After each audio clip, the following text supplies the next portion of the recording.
रायगड महाराष्ट्रासह देश विदेशातील ताज्या बातम्या पाहण्यासाठी मॅक्स इंडिया लाईव्ह चॅनलला सबस्क्राईब करा आणि बेल आयकॉन दाबायला विसरू नका.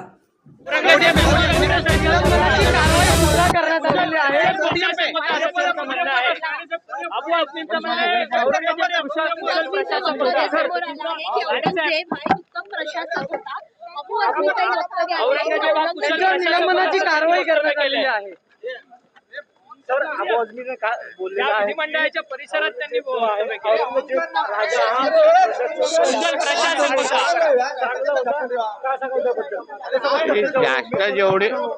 जास्त जेवढी औरंग्याची अगर कोणाला आठवण येत असेल तर त्याच्या कबरच्या बाजूला जागा खोदून ठेवू. कारण का औरंग्याने ज्या पद्धतीने आमच्या राजाचे हाल केलेले आहेत त्या छावा चित्रपटाच्या निमित्ताने जगाने पाहिलेलं आहे. स्वराज्याची लढाई ही इस्लामच्या विरोधात होती, तेव्हा काही सेक्युलर विषय नव्हता. हा हिंदवी स्वराज्याची स्थापना छत्रपती शिवरायांनी आणि संभाजी राजेंनी का केली? इस्लामच्या विरोधात केलेली आहे. हे हिंदू विरुद्ध मुसलमान हा विषय आहे तो. हे जेवढा लवकर ह्या जिहादी मानसिकतेच्या कार्ट्यांना कळेल ना तेवढा लवकर ते औरंग्याला स्वप्नात पाहणार नाहीत किंवा त्याच्या बाजूला झोपणार नाही. धर्माच्या विरोधात संभाजीराजे नव्हते असं म्हणतात.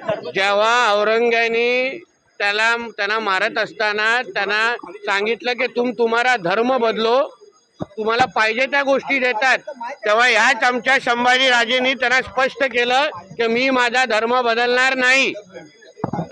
म्हणून ह्या अबू आझमींसारख्या लोकांच्या मुळेच आज हे वातावरण खराब करण्याचे हे जे काही प्रयत्न करतायत, जिहाद्यांना हे प्रोत्साहन देत आहेत ना, म्हणून ह्यांची ही वळवळ हे आमच्या हिंदुत्वादी सरकारच्या काळात आम्ही चालून देणार नाही.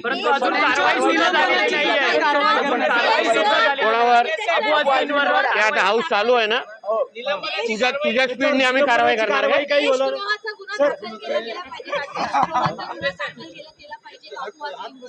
नाही अशा एकदा काय घ्या, हे देशद्रोहाच्या पलीकडचा विषय आहे. त्याला औरंग्याच्या बाजूला झोपून आपण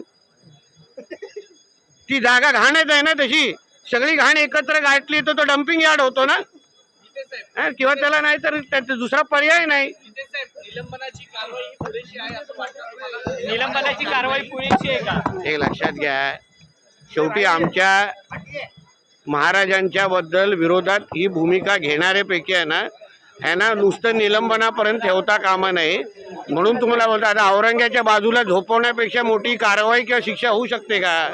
मग निलंबनात येतं कुठे गोष्टी.